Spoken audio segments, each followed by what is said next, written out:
చూశాను ఒక paper clipping. చూస్తే బాధ అనిపిస్తుంది. కానీ ప్రజలకు వివరించి చెప్పాల్సిన బాధ్యత మన మీద ఉంది. ఎందుకంటే ఈ అప్పులన్నీ మీ నెత్తి మీద రుద్దుతున్నాడు చంద్రబాబు నాయుడు. అప్పుతోనే ఆర్థిక ఏడాది మొదలు. ఇది చంద్రబాబు ఏడాది పాలన విజన్. 5,750 కోట్లు కొత్త ఆర్థిక సంవత్సరం బడ్జెట్లో గురువారం చేసిన రుణం. ₹1.54 లక్షల కోట్లు 10 నెలల్లోనే చంద్రబాబు చేసిన అప్పులు. 1,54,000 కోట్లు ఒక్క సంవత్సరంలో చంద్రబాబు నాయుడు చేసిన అప్పు.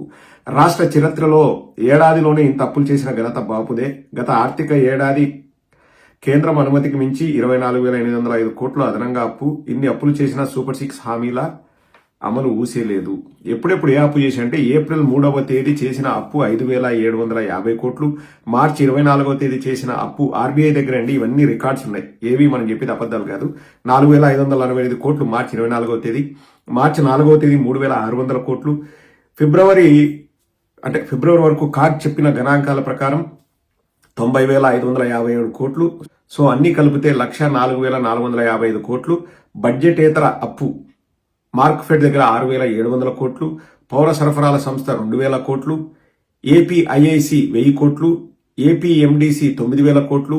ఏపీ పవర్ ఫైనాన్స్ కార్పొరేషన్ 19,410 కోట్లు. సో మళ్ళా రాజధాని కోసం అప్పులు, సపరేట్ అప్పులు.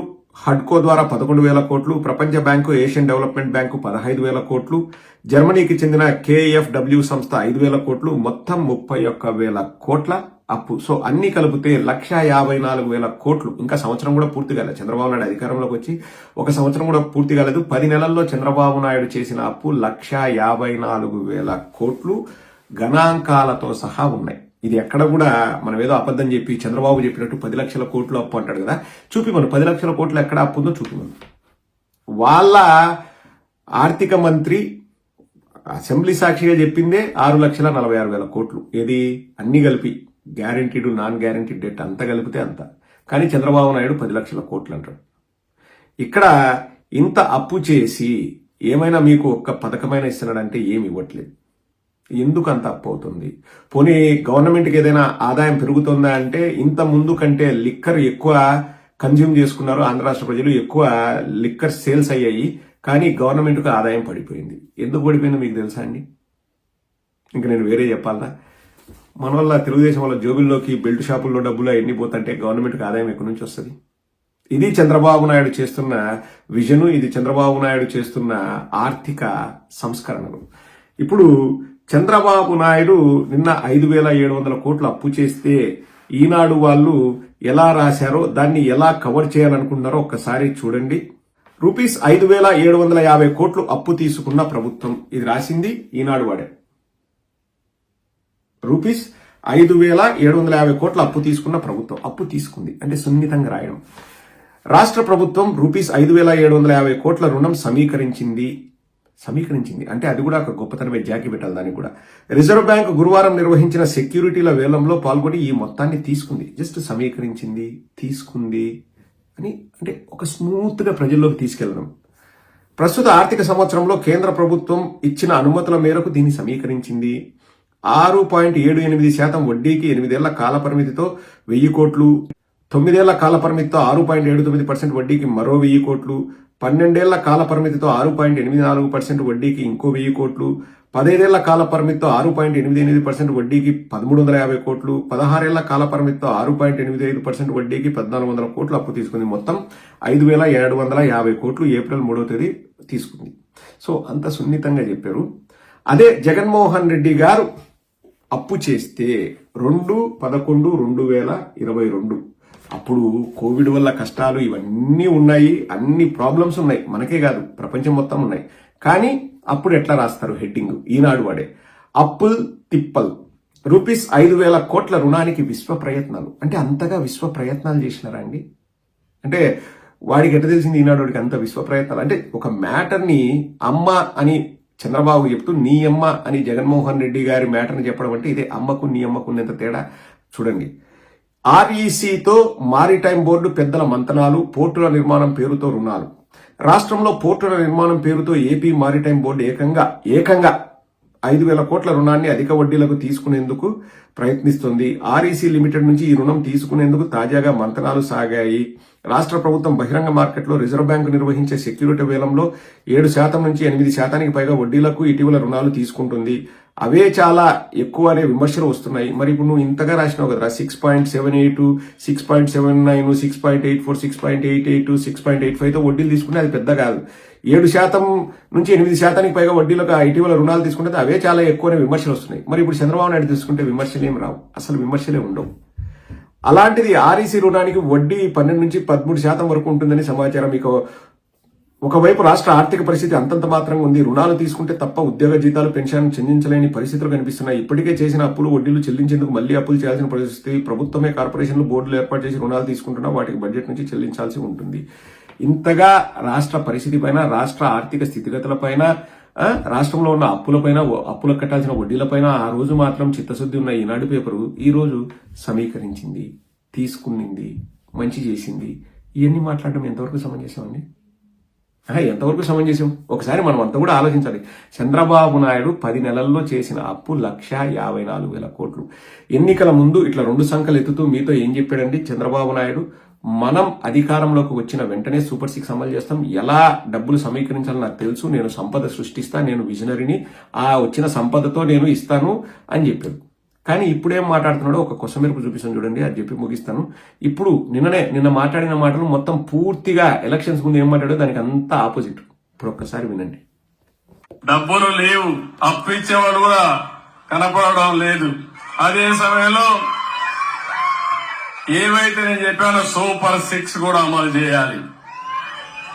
ఇది కొంచెం కష్టమైన పని.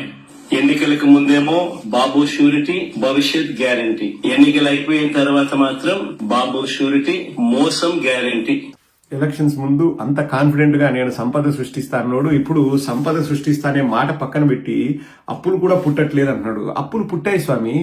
నువ్వు మన సెంట్రల్ గవర్నమెంట్ చెప్పే ఆ పరిధులు దాటి నువ్వు అప్పులు చేస్తావు. 10 నెలలకే 1,54,000 కోట్లు అప్పు చేసావు, ప్రజల మీద భారం మోపావు. కాదండి, 1.5 లక్షల కోట్లు 10 నెలల కంటే 12 నెలలకి దాదాపు 1,70,000, 1,80,000 కోట్లు వేసుకుంటే 5 ఏళ్లకు ఎంత అవుతుందండి? దాదాపు 9 లక్షల కోట్లు 5 ఏళ్లకు చంద్రబాబు హయాంలో అప్పు చేసినట్లు. సో ఇప్పుడున్న 6,46,000 కోట్లకి 9 లక్షల కోట్లు యాడ్ చేస్తే అంటే కేశవ్ గారే క్లియర్ గా మనకున్న అప్పు 2024 జూన్ వరకు మొత్తం అంటే ఇది గ్యారంటీడ్, నాన్ గ్యారంటీడ్ డెట్ కలిస్తే 6,46,000 కోట్లని అసెంబ్లీ సాక్షిగా చెప్పారు. 2019 నాటికి చంద్రబాబు నాయుడు దిగిపోయే నాటికి 2,59,000 కోట్లు గవర్నమెంట్ అప్పు, నాన్ గ్యారంటీడ్ అంతా అదొక 59,000 కోట్లు, అంతా కలిపి 3,13,000 కోట్లు. అంటే జగన్మోహన్ రెడ్డి గారు చేసిన అప్పు దాదాపు 3,30,000 కోట్లు 5 ఏళ్లలో. కానీ 2 ఏళ్లు కోవిడ్ వచ్చింది. కోవిడ్ వల్ల ఒక 50,000 కోట్ల దాకా రాష్ట్రానికి ఆదాయము, లేకపోతే ఖర్చులు పెరిగి ఆదాయం తగ్గడం, ఇదంతా ఒక 50,000 కోట్ల దాకా లాస్. సో జగన్మోహన్ రెడ్డి గారు 2,75,000 కోట్లు డైరెక్ట్ బ్యాంక్ ట్రాన్స్ఫర్ ద్వారా మళ్ళీ ప్రజలకే ఇచ్చారు. ప్రజలకే ఇవ్వడం కాకుండా గవర్నమెంట్ సంపద కూడా పెంచారు. పోర్టులు, హార్బర్లు, నాడు నేడు కింద స్కూల్స్, శాశ్వత బిల్డింగ్లు, ఆర్బీకే సెంటర్లు, లేకపోతే మన విలేజ్ సెక్రటేరియట్లు, హెల్త్ క్లినిక్లు, ఇవన్నీ శాశ్వత గవర్నమెంట్ బిల్డింగ్లు. అవన్నీ 1,000 కోట్లు ఏంటాయి, అవన్నీ కూడా కట్టారు. జగన్మోహన్ రెడ్డి గారు అంత గొప్పగా ఆర్థిక సంస్కరణలు తీసుకొచ్చారు, పారదర్శకత తీసుకొచ్చారు. ఆ 2,75,000 కోట్లు ఒక్కడికైనా పక్కకు వెళ్ళిందా, ఒక్కడికైనా మిస్ అయిందా, దారి మళ్ళిందా, పక్కదారి పట్టిందా అంటే జీరో. అంత ట్రాన్స్పరెంట్ గా జగన్మోహన్ రెడ్డి గారు చేశారు.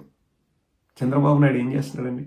1,54,000 కోట్లు ఒక సంవత్సరంలో అప్పు చేసి జగన్మోహన్ రెడ్డి గారు 5 ఏళ్లలో 3,30,000 కోట్లు, అందులో కోవిడ్ వల్ల మినిమం ఒక 50,000 కోట్లు అదనపు భారం ఉంటుంది రాష్ట్ర ప్రభుత్వానికి. అంటే ఆదాయం రాకపోగా మళ్ళా ఖర్చు, హాస్పిటల్ ఖర్చులు, ఇవన్నీ మెటీరియల్స్ అవి ఇవన్నీ.